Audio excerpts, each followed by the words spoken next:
The Middle East is on the brink. The people of the region are confronting a real danger of a devastating, full-scale conflict. Now is the time to defuse and de-escalate. Now is the time for maximum restraint. That was UN Secretary General Antonio Guterres talking about Iran's first and major attack on Israel on Saturday, when Iran fired 300 drones and missiles at Israel through proxies. Air raid alerts went off in Israel. Many airports in the Middle East closed, flights were delayed, of course, and the airspace over Jordan, Iraq, and Lebanon was shut down. Most of these drones were shot down before they even reached Israel, yet this is a major escalation by all measures. But was it unexpected? Iran did this after Israel had killed several Islamic Revolutionary Guard Corps commanders in Damascus on April 1st. Since then, Israel said it will respond to Iran's attack. Now we wait. What realistically will happen? Is this setting a precedent for a direct conflict between Israel and Iran? And where does the US come in exactly? This is Beyond the Headlines, and I'm your host, Nada AlTaher. And this week, we're breaking down the current standoff between Iran and Israel with senior resident scholar at the Arab Gulf States Institute in Washington, Hussein Ibish. This interview was recorded on April 16. Hussein, Iran's attack on Israel was its first ever direct attack and came in response to Israel's own attack on Iran's embassy in Damascus, which killed several IRGC commanders, as you know. And although we know this is definitely an escalation, Iran seems to have done this in a way that was strategic. It gave some warnings to the countries over which the drones and missiles were flying over and seemed to have not caused any major damage in Israel and certainly no deaths. What do you make of all of this? What's your analysis? It's very complex because it is without a doubt an escalation. Israel's attack on the embassy compound in Damascus was itself a huge escalation because they didn't just kill some members of the IRGC Quds force, they killed the senior commander and his aides of the Quds force who were directing the activities of groups like Hezbollah and Kataib Hezbollah and the Fatah Brigade and whoever was, and the Houthis to some extent, however much influence Iran has over the Houthis, which is obviously is there, but also is really limited compared to these other groups. The Houthis ignore Iran a lot; these other groups don't, can't.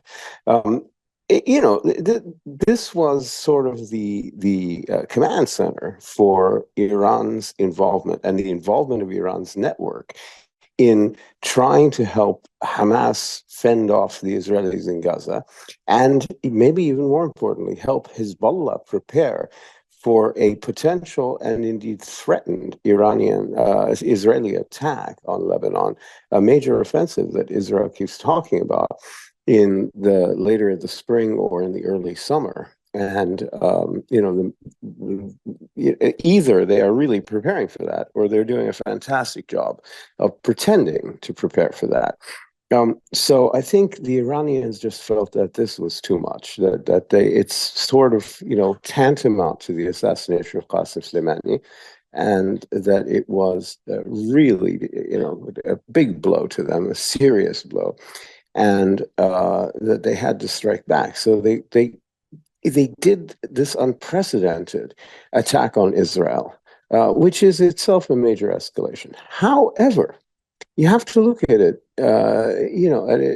in its full context, which is that Iran telegraphed its punch in advance. They let European and Arab diplomats close to Washington know when the attack was coming days in advance. They let them know the nature of the attack, that they were going to be using mainly drones, that they were going to be targeting military facilities and not anything else, that it was going to be in the hundreds of drones and things like that. I mean, really, like they gave them a kind of roadmap of the attack on Israel so that it could be transmitted directly to Washington and to Tel Aviv and West Jerusalem, where the Israeli leadership is. And, they also used mainly cheap, disposable kind of, drones that were easily shot down, that are slow and cumbersome and not that difficult to thwart.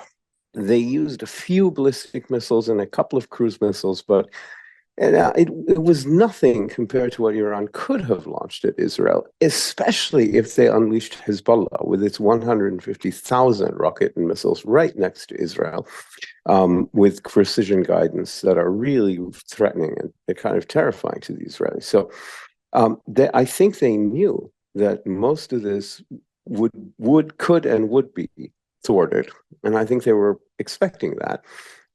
By the way, it turns out that mainly it was the United States that downed these drones and missiles. There were 140 of them, the Americans estimate, that malfunctioned, and technical difficulties that were just useless. There were 160 that were dangerous, and of those, the vast majority were shot down by the Americans. The Jordanians shot down some. The Israelis got some with Iron Dome.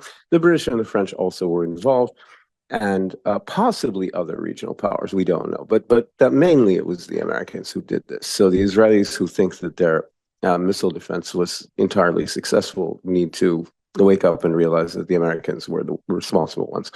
So the Iranians basically pulled their punch. They telegraphed their punch and they pulled their punch. So the fact that there were no deaths and very limited damage, it was, I think, to some extent intentional on the part of the Iranians. They could have done much more if they had wanted to.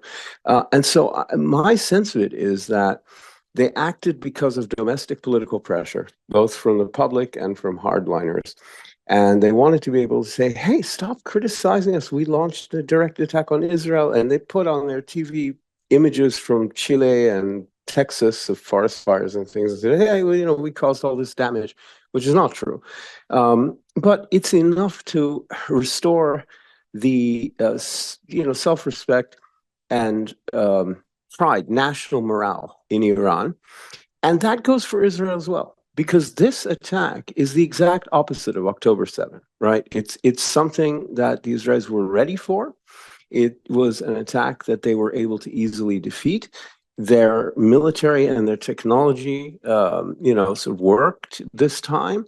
And the Israeli public can now feel again sort of safe and protected and inviolable and in the safe hands of their country's authorities, rather than stateless and defenseless and abandoned, as they did on October 7 and 8, and to some extent even October 9, when the Israeli military was struggling to regain control of southern Israel from Gaza militants led by Hamas. And so it's the exact opposite. So both countries now have the opportunity to say to themselves, well, okay, we won. We restored our national morale. We restored deterrence. We asserted ourselves, and no one will mess with us again. And this is where we've landed up. I think the Iranians deliberately created a situation where the Israelis could, if they wanted to, just stop here and say, right, everyone's a winner, yay. And so it's up to them. This seems to be a win-win strike, right, for two enemy nations in a way, for Iran internally and for Israel internally.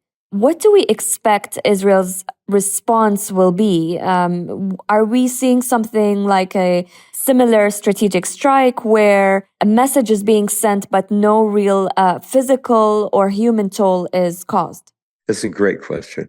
So, yeah, I think the general thinking of sophisticated observers was that Iran would not really majorly retaliate against Israel because of the attack on the embassy compound and the killing of its key operatives in Syria.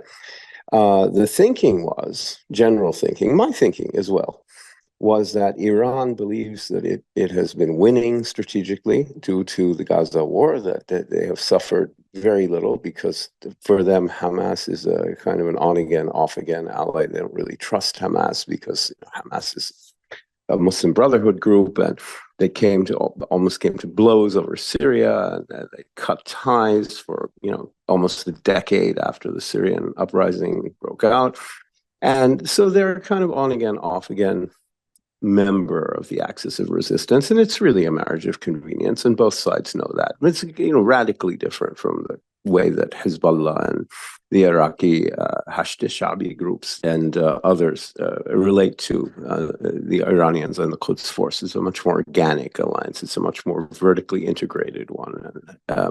So, I think we thought that Iran would take revenge, but in a time and manner of its choosing. Somewhere else in the world, it may be with deniability, some kind of an attack that did a lot of damage to the Israeli psyche, but could have been aimed at a soft target, could have been done by a terrorist group, or maybe by a kind of something happens somewhere to an Israeli diplomat or something like that. And it's just sort of inexplicable, or there are exchange of accusations. So that was the kind of thing that was expected, because it was believed that Iran really didn't want to escalate. But obviously, there was sufficient pressure, political pressure at home from the public and from hardliners to do something dramatic, to assert Iran's power in the region, to restore deterrence. This is the word that both the Israelis and the Iranians are using, or effective equivalents, which is strike back hard so that you teach them a lesson so that they don't do this again. That's sort of what restoring deterrence means. It often boils down to vengeance, and very often it's about national morale at home rather than really sending a message to anybody else. So I think we were wrong about Iran. And right now, the real question is, again, will the Israelis want to escalate? Will they want to go further? And there may be pressure to do something similar and attack Iran inside its own territory. And they might do that. They could do something, again, as you suggest, similar to Iran, where it gives the Iranians the opportunity not to escalate in return. That's possible. They could do something more dramatic, which forces Iran's hand, because their Israeli hardliners agree with the Iranian hardliners that Iran has been winning and Iran's network has been winning. And the Iranian hardliners' thinking goes further, that the only way for Israel to turn the situation into a regional strategic victory is to engineer a regional war that drags in the United States and produces the long-sought but not achieved American attack on Iran's nuclear facilities. I think there are hardliners in Israel who agree with that. So they've been looking to escalate. Now, the next step could be, as I was saying, something directly in Iran. So I think the great danger here is that the main Israeli response will be, right, we were thinking about attacking Lebanon, now we're definitely going to attack Lebanon. And this is where we're going to hit Iran hardest. We're going to strike at their trump card. We're going to damage and destroy their main weapon against us, which is Hezbollah. We're not going to tolerate the presence of this group on our borders anymore. We're going to drive their elite forces away from the border area up towards the Litani River. And we're not going to tolerate this missile and rocket arsenal with precision guidance in Lebanon. We're going to damage and destroy it, most of it, or as much as we can. And at that point, it's up to Joe Biden to stop them.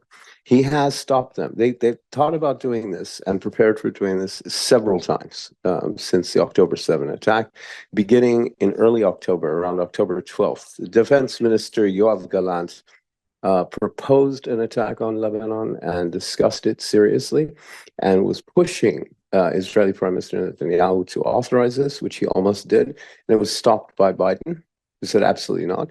And there have been several other occasions where the Israelis have been on the brink of launching an offensive against Hezbollah, usually from the air.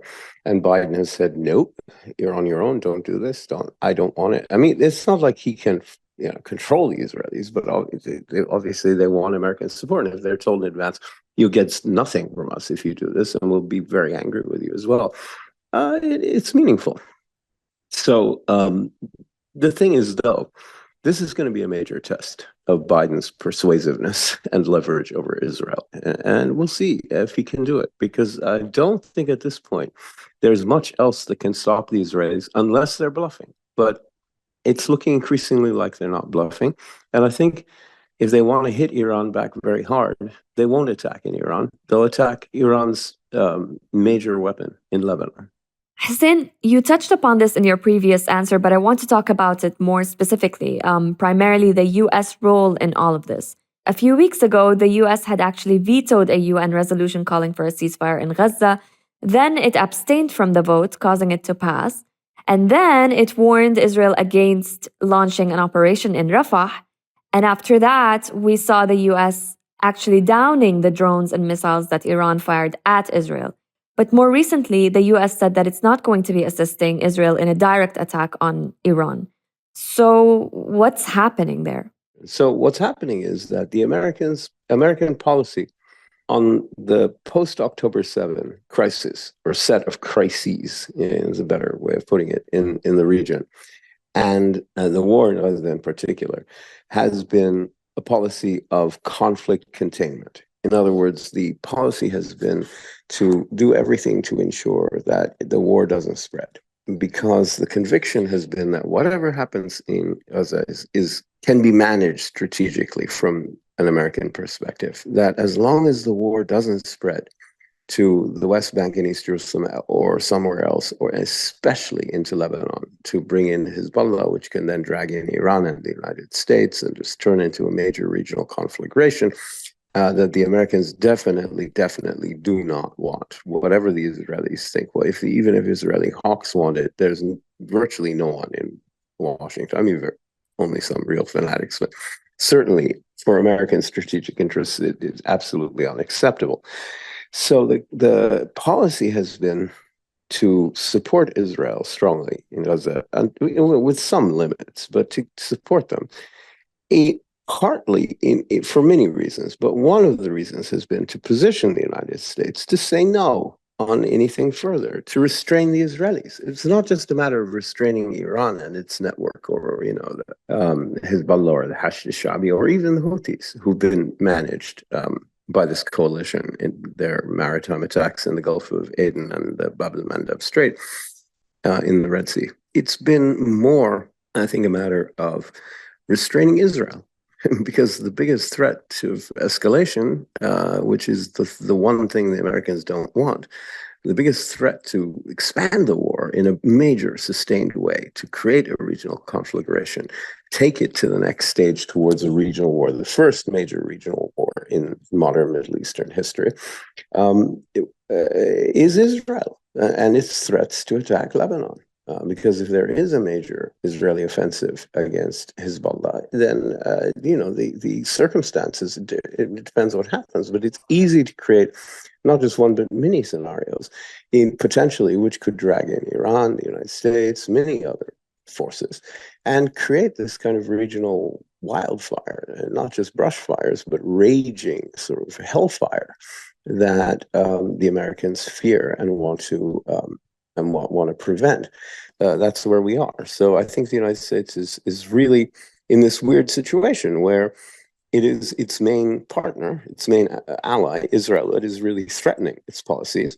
And it finds itself largely in agreement with adversaries like Iran and Hezbollah that the war shouldn't spread. And that's a very unusual and very difficult situation where your main ally wants the opposite of what you do, or is the biggest threat to your achieving what you want. And your biggest adversaries actually want what you want. And in that sense, they're cooperating to some extent. That's weird, but that's the situation. Hussein, thank you so much for joining us again. Your insights are always very welcome, and this is such a complicated and nuanced topic that you helped us break down. Only you can do that, really. So thank you so much for joining us. That's it for today. We're sure you're already subscribed, but just in case you're not, please remember to do so wherever you get your podcasts. This episode was produced by Arthur Edison, Da'a Farid, and I'm your host, Nada AlTaher.